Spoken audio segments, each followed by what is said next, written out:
Bees are still foraging, but it is slowing down. Now, I'm not seeing any pollen. No pollen? Not that I've seen yet. So then I wonder, are they bringing back water? Because there shouldn't be any nectar now, right?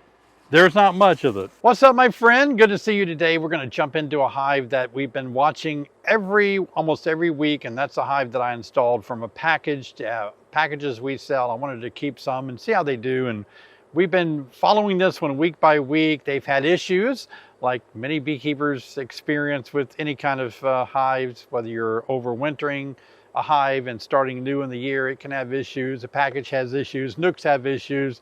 All God's people have issues. So, and why are cinder blocks getting heavier? Hey, I want to show you what I'm doing here. So I have this a jeweler magnifying headband on. So right now I can see plainly, but I can set the magnification. It helps me to really more quickly see eggs. I can just tilt my head down and it takes me up into the more magnified part. So I can really quickly look for eggs that way. Fits in my hat really good. You can buy these for dollars. They're not much money at all. And it saves me from having to go out and get the sun behind my back, get everything set up just right to see an egg. Here we are on October the 3rd, by the way, with a temperature today, a high temperature of 88 degrees Fahrenheit. So that's going to be a warm day for us. Look at all the bees up on that top feeder. Somebody asked me the other day, Patrick, they said, how come on your feeder that you have the screen recessed below the surface here, but you don't have it recessed here? That's because when you take a pollen patty, you take off one side of the wax paper, when you push it through, it fills up this gap space. So the pollen patty sits nicely flush with this area. And since we have this rim right here, the bees, that's bee space, the bees can still walk over and eat the patty. If it was like, that, the patty would push through onto the top bars of the frames and be harder for the bees to get to. Let's get some bees off, get some bees back home. This hive has 2 deep supers and 1 medium super on there. What we're hoping for on this hive is that the majority of these frames can be drawn out, filled with nectar or honey. I like for it to be capped over honey for winter. I don't like to take every super off of my hive for winter time. I like to leave something on for them. We'll see what this one's like. I want to pop in here and ask you guys to please subscribe to my channel. We're nearing 178,000 subscribers. Thanks so much. Means a bunch to me, helps the channel so much. So just take a moment to subscribe and give me a thumbs up. Now let's get back into this hive. Yep. That was so pleasurable. Beekeepers keep bees mainly just to kill beetles. It's so pleasurable. You always find a lot more beetles, I do, right on that frame over here. Do you find that to be true? They're all in the corners. Yeah. And well, then the bees will rush them over there, Yeah. Yeah. The beetle blaster traps. Yeah. When I smoke the top of the frames, beetles will actually run out of there. Like they don't like to smoke either. Oh, I see, yeah. That one's capped over good. We might get by with this whole super being capped over. In the old days, I used to take these off, harvest them, bottle them, sell them. If I just had one, there's another beetle. Oh, a bee tried to go for it. Oh, they're chasing it around. Now I lost track of it. There it is. Yeah, the bees were going after it. But in the old days, I used to take every drop of honey I could off my hives and then try to feed them for winter. But I like to leave a super on there now. Now, do you see how this honey to me is not level? Do you see how it's not just right here, but individually? It makes me wonder if some of those cells have a little bit more fermentation in them, and that's why they're poking up a little bit more. I'm not sure, but you can see, sometimes it'll be smooth, but you can see the various depths of the top caps of the capped honey. See that right there? Could have been they just put more in there and capped it over taller, but it makes me wonder. I do know that if if it's fermenting a little bit, it will cause those caps to rise up like that.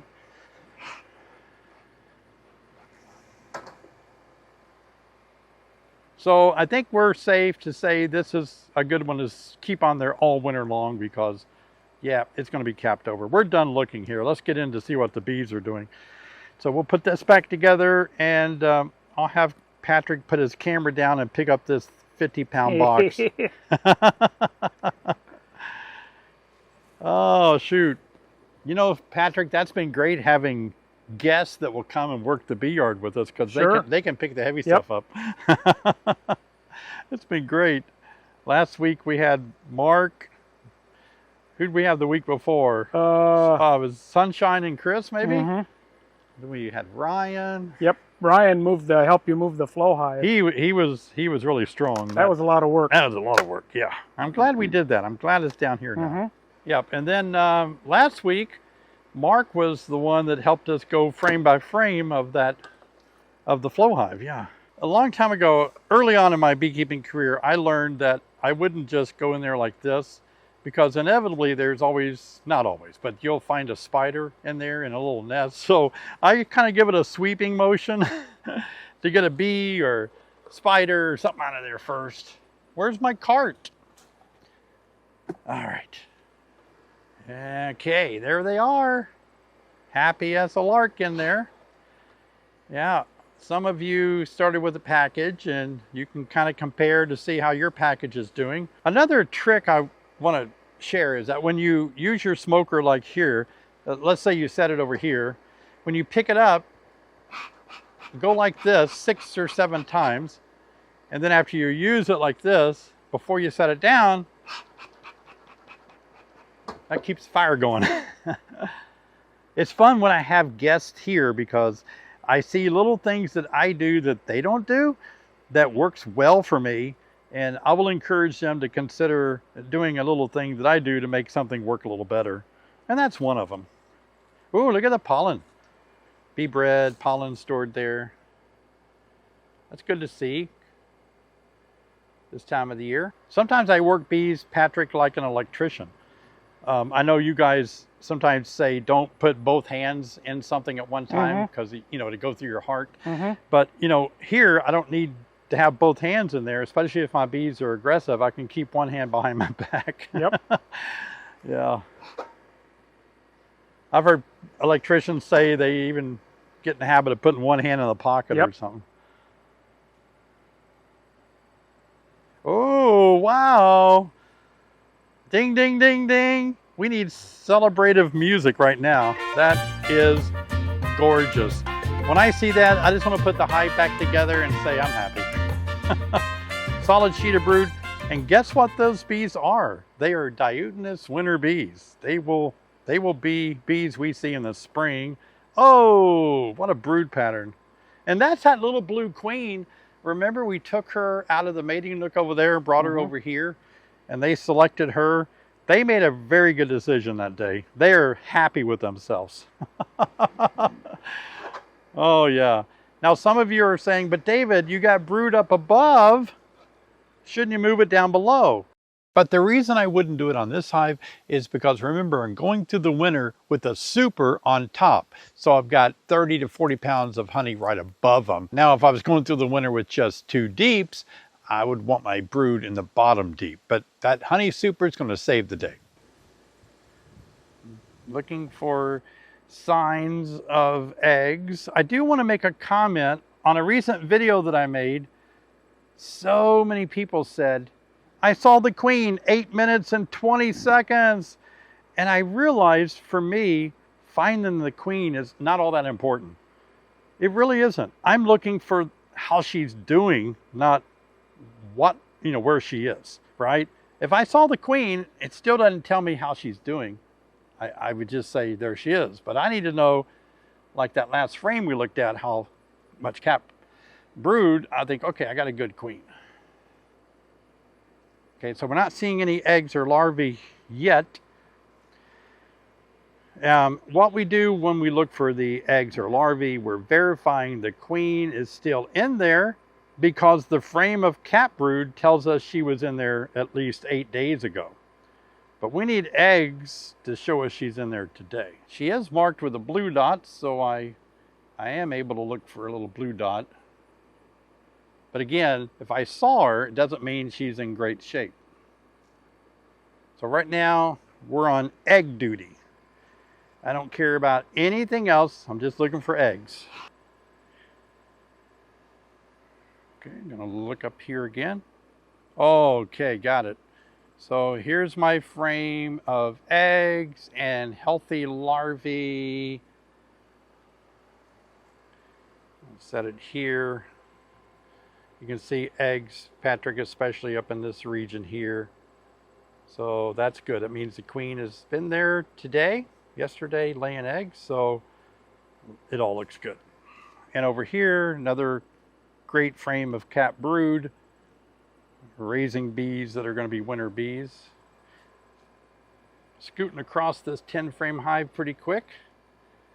Whether you run a 10 frame or an 8 frame, doesn't really matter. Doesn't matter to the bees much. But we do have a lot of cap brood. Look at that. This is both sides capped over.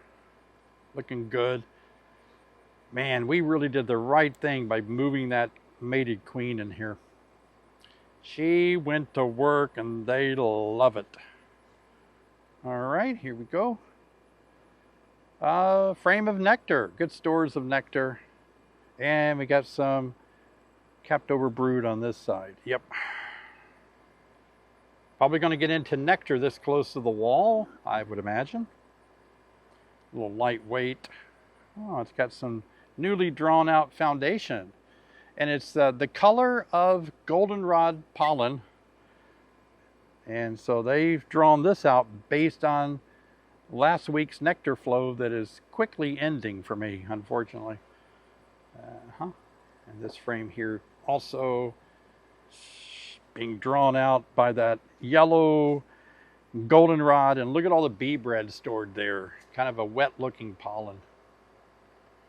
Now, we took a frame out that was right here, and I'll show you a quick way to put it right back. Quick and easy, and it kills less bees, okay? Just take your hive tool down in there and start moving all the frames as one lump sum, like that. Until you get it almost where it needs to be on that wall over there. And that's going to make the space that you need to drop that frame that we took out first, which was this frame right here.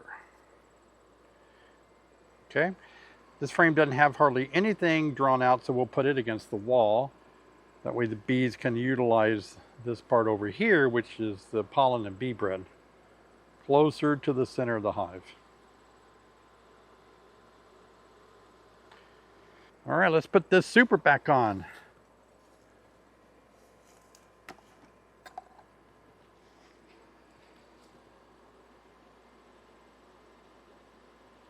And that was mighty heavy.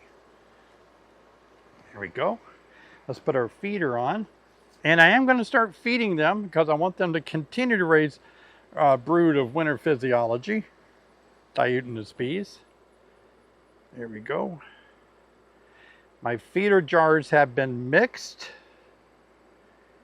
I'll show you right here how I mixed them.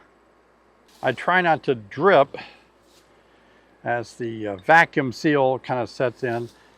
So you just kind of, I don't want to drip too much outside the hive, even though this will be encased. I just don't want it to make a lot of smell. There we go. This is a half gallon here and a quart here. Yep. So now we need a deep box. Or, since I don't have a deep, I'm probably going to put 2 supers on there. This was close by. This will work. Give us the space we need up there.